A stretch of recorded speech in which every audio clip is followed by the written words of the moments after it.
As our faces and perspectives differ, so is the sound of our voices. I am your hostess, Siobhan Sherman, and this is a production of the Atlantic Caribbean Union of Seventh-day Adventists. Today, we are focusing on the National Kidney Month. Now, as we are wrapping up the end of the first quarter, which is March of 2018, we are also culminating the observance of this wonderful and most important month. The National Kidney Foundation's website states that kidneys filter 200 liters of blood a day, help regulate blood pressure, and direct red blood cell production, but they are also prone to disease. Since health statistics in the Bahamas, the Cayman Islands, and Turks and Caicos Islands are similar to that of the United States, it is important to note that 1 in 3 Americans is at risk for kidney disease due to diabetes, high blood pressure, or a family history of kidney failure. There are more than 30 million Americans who already have kidney disease, and most don't know because there are often no symptoms until the disease has progressed. Ladies and gentlemen, today we have in studios a married couple who is fully aware and has experienced this. Ladies and gentlemen, help me welcome Mr. and Mrs. Taylor. Mr. and Mrs. Taylor, welcome to Voices. Thank you. Good to be here. I am so happy to have you here because your story is so unique and so poignant. Now, I would like for you to please just introduce yourselves to me and our viewing audience. Okay, Sister Siobhan. Of course, like you said, I'm Sharon. We have been married, Johnny and I, for 41 years. August will make 42. Wow. Yes, we have 2 adult children, Shanique and Johnella. A lot of persons throughout the Adventist community would know them. Because they attended Bahamas Academy, and they also attend the church we attend, which is Hillview.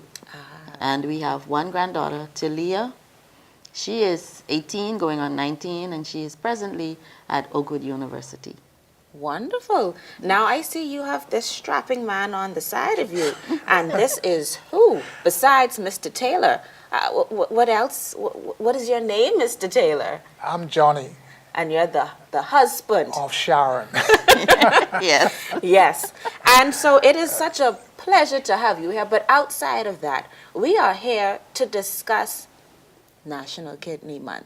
And obviously our viewing audience can see that the color behind you is green. You have on a beautiful shade of green. And I tried to find a little green to put on as well. Yes. And so we are here because your kidneys failed. Yes. Both of them. But thank God that you're here and you're alive.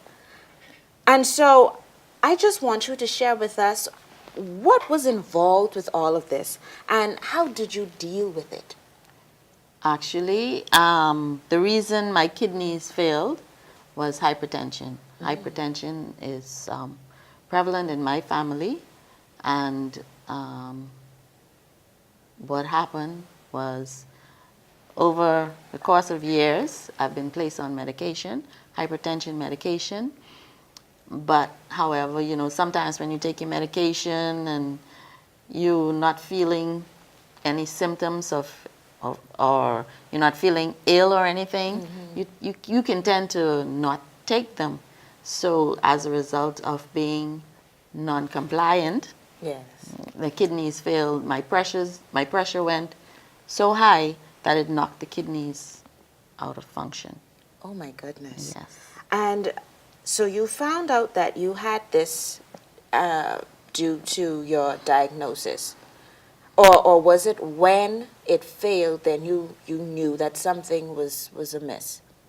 Well, what happened that caused me to realize actually I didn't even realize I was going into renal failure. I just begun to feel ill all the time.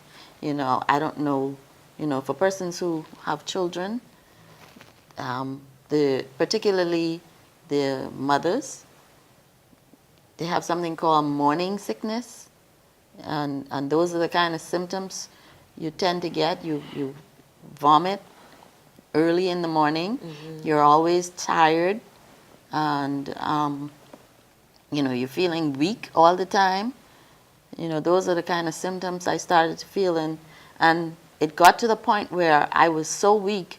One morning, my sister and I, she said to me, she's in the medical field, and she said to me, perhaps if you go for a walk, maybe you'll boost your energy.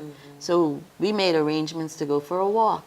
And the morning she called me, she said, are you ready? I said, not yet, but by the time you get here, I will be. And by the time she got there, I was so weak. I couldn't even get dressed. I still had on pajamas. Yes. So she said, you still have on pajamas? I said, yeah, but I'll go right in these.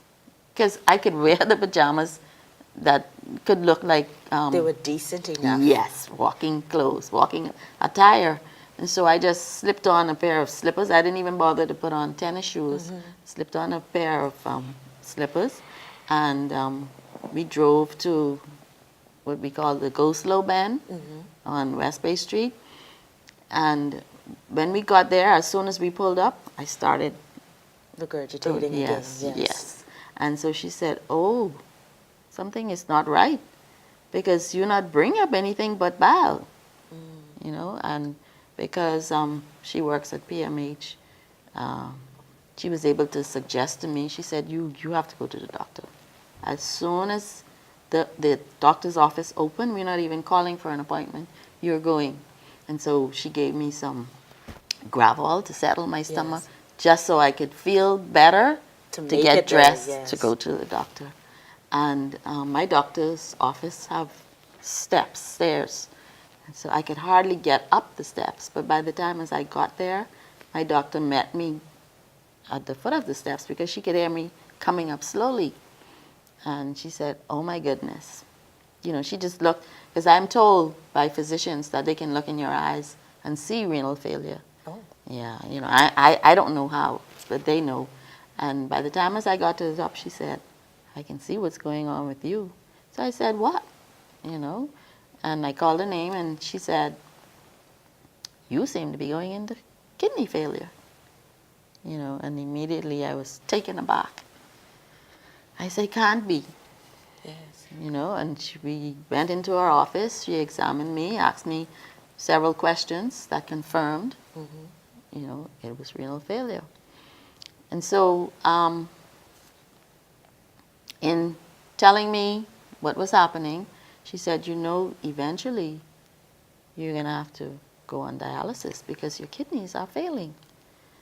So I said, I asked her, is there anything that I can do or that we can do to prevent it from failing? She said, well, taking in consideration your family history, because my father died from kidney failure. Okay. She said, we can try, but I don't know.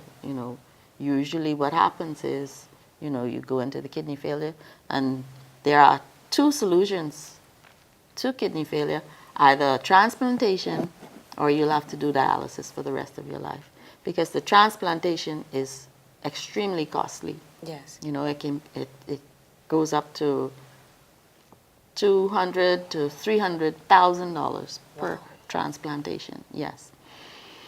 And so, in preparation for dialysis, 3 years prior to me going on dialysis, I had to put in what they call a fistula, because you have to prepare a site to do dialysis for them to take the blood out, cleanse it, and it goes back into the body. But this happens simultaneously. Okay. Yes. And so Wait, before you go any further, I just want to know that you're now 3 years into knowing that your kidneys were failing or had failed you? no, this is the first year. Okay, so this the is still first year one. This is year one that I was in what you call acute Okay. kidney failure. They were functioning, but not functioning sufficient enough to clean the blood as it should. But I was able to go on for 3 years Okay. without going on dialysis. So during that time, obviously your husband is sitting here, and I'm sure you had even more support because you have more family outside of your husband. But Yes. how did this affect your family? It affected them tremendously because, for one, having to deal with any sort of medical illness, you know, it can be costly. So financially, it affected them, and I'm sure emotionally, because there were times when I couldn't function the way I really wanted to. I'm the kind of person, if anything is out of place, this paper, if this is not set in a certain position, you know, I have this thing about me, I have to fix it. And they knew that something wasn't right with me because at home, dishes would be in the sink, no no domestic work, no housework was being done, and I was just lying down all the time, you know. And they came in support, my sisters, they all came. Sometimes they would come and help with the housework. Our two daughters, you know, they did the best they could because they had to go out to work as well. But everybody pitched in and assisted as best they could. Now, you would have made mention emotional and financial, two very strong factors during this time, I'm sure. But there's another factor that I'd like for you to speak about as well, and that's the spiritual. Yes. And so I know that these things can either draw you closer or take you away from God, or have you questioning in the middle. And so I just want you to give us just some insight into how you were feeling during this time. Spiritually, I was really, really low because, you know, being human. It's real. Yes. And you know, I said to God, I said, God, at least you could have given me some warning, you know, at least give me some more time so that I can make it right with you, the way you would want me to go. Because at that time, Sister Siobhan, I didn't feel as if I was traveling the path spiritually that God wanted me to be traveling. And, you know, lying in the bed all the time gave me an opportunity to reach out to Him. And, you know, day by day, I felt Him reaching back to me. And I think that's a sobering but realistic outlook Yes. that you are giving us. And I truly appreciate that. And that is where we're going to take this break on. Ladies and gentlemen, please stay tuned. We're going to continue with this most inspirational testimony of Brother and Sister Taylor. Please stay tuned.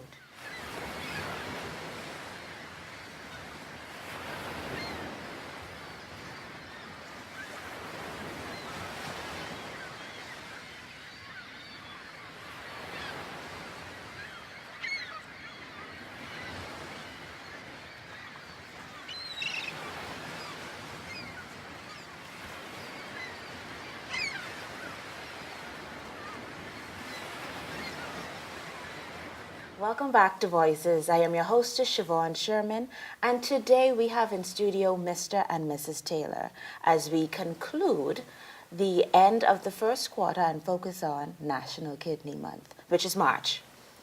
So, Mrs. Taylor, we left with you giving us your testimony. And now we're going to get into the meat of the matter as to why both of you are here. Brother Taylor, we would have let your wife do all of the talking prior. No problem. And now we need both of you. So, in a nutshell, how much have you both learned about the kidney since this would have impacted both of you? And kidney disease, of course. Well, having been on dialysis for 9 years and 3 years prior in the acute stage, I have learned a lot. I have learned that the kidneys filter and cleanse the blood of all the toxins, And, it helps for the most part to help the entire body to function. Because, without the blood being properly cleansed, going throughout the entire system, you don't function well. And for you, Mr. Taylor, Yes. so you would have listened and experienced all of this. You would have been there from the beginning straight to right now with your wife. And I commend you for that. But what advice would you give to the spouse of someone or just a friend or family member that is going through this or has gone through this? Well, my first advice would be, Siobhan, is for them to give them the full support. You want to always, the person that is going through kidney failure, keep them up on a high at all times. If any lull, it should be you, without them or her catching on to what the down mood is. And so the support, you want to give them the 110% support, and you do whatever necessary. In my case, I worked as I was in the busing business from 6 a.m. to about 6 p.m. in the evenings, and I come to make sure that she's okay, and whatever chance that I get to stay at home for about 30, 45 minutes, I'm back out on the street again because I do a lot of Bible work. And I was doing this consistently and making sure that she's okay, because she have to have fresh food at all times. Times she called me and say that I feel like eating this. By the time I reach home, It changes. it changes. Oh. And so that is one thing that you have to have patience with. And I pray for much patience. And I'm thankful now that I had that experience, because now she think I'm too patient. But that's the way how God worked with me. Yes, and in saying and speaking about God working and using you in this, I want you to tell us what I consider to be the phenomenal and mind-blowing thing that you would have done. The most, I think, given myself was the most mind-boggling thing that I didn't anticipate doing, but I did. And for those who aren't necessarily sure as to what you did you do for your wife? Well, when we went on the list, transplant list, they prepared us. That's about 26,000 people. And of that 26,000, 8,000 are moved up to go on this list for transplant that are ready for it. And yearly we will go to Jackson and get a diagnosis on how she's doing. But this final year, we went there. We sit down with the doctor and they decide to ask her or us what type of kidney she wanted, living, dying, or whatever else, And she stated that she would like a living donor, preferably one of the family members that she knows. And while we were there in the waiting area, the hospital went on lockdown. The attendant at that time said that y'all cannot leave because, in the Bahamas, we don't come lockdowns. And until this thing is done, because somebody wanted to jump off the 10th floor next door. And so while we was there waiting, I said, look, this don't make no sense. I said, let me go down on the 5th floor and get checked. And I went and they checked and they said, well, they'll get in touch with me in 2 weeks. A long story short, they contacted us, me that is, because I told them they could give her the message, but then no, that was not their MO. They said they'll have to talk with me directly and talk with her directly. And so we went ahead and get all the plans sorted out, and they said, you are a 5-point match. Now, I didn't know what that was. And so I continue, went on exercising and everything else, and then about a few weeks after, they called and said, look, you need to get pressure check, colonoscopy, and all that kind of thing, And I told, this is the first time I told her that, look, I have to be in Miami on the 8th. And she said, that's strange. Well, she didn't know at this time. No. Okay. She said, I have to be in Miami on the 8th. Oh, okay. And so my granddaughter at the time said, Grammy, tell him. I said, tell me what? And then she keep on probing her, and then she said, well, I had to have surgery on the 10th. I said, again? And then it dawned on me that I have to be there on the And that's how all those things started working out, So I said, it's not a problem. Let's do it. And that's how this all come to head. Yes. You gave your wife life, extended kidney. life. Not well, just a kidney, extended life. Right, because we got married again. Yes. Two truly became one. Yes. Wow. Yes. Now, did you at any time second guess giving your kidney to your wife? No, not for once. Now, Siobhan, 2 years prior, she keep telling me, as I go and exercise, you better take care of my kidney. Well, I figured, she's far-fetched, something definitely wrong, because that was not in the plans. Because I'm the breadwinner. So I said, what happened when both of us go down, what's going to happen? And I prayed.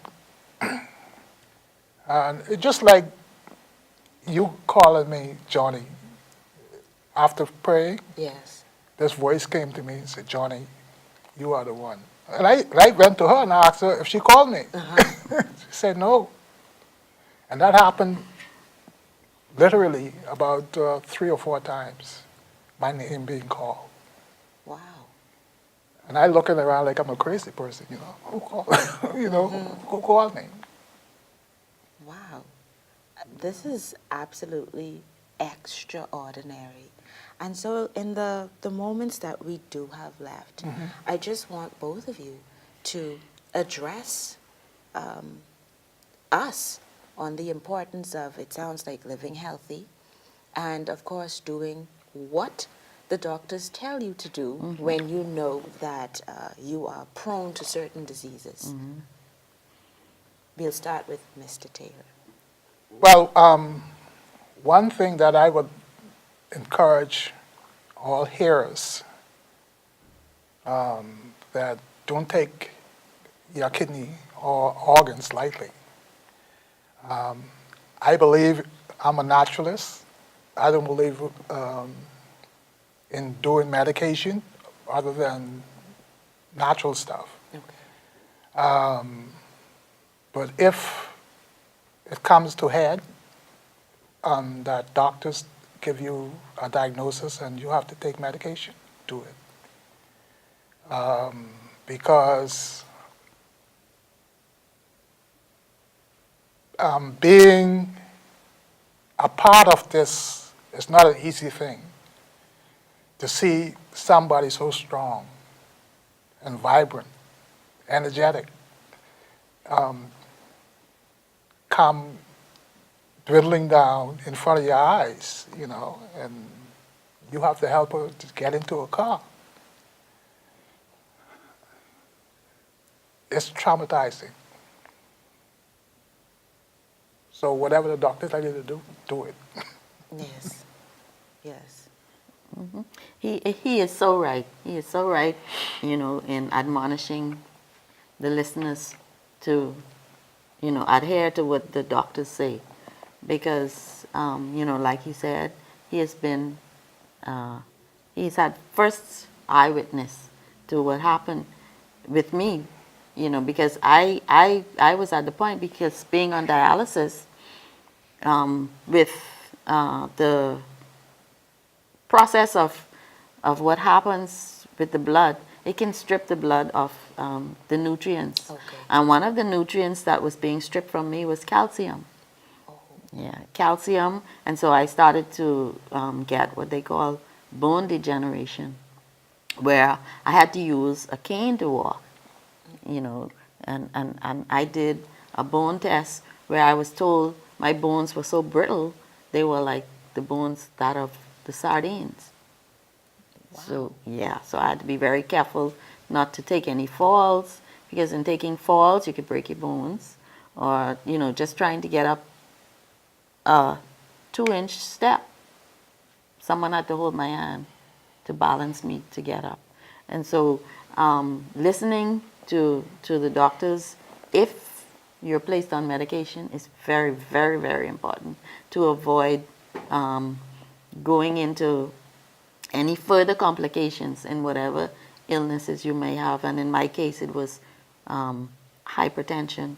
Had I controlled that, then the renal failure could have possibly been, controlled as well.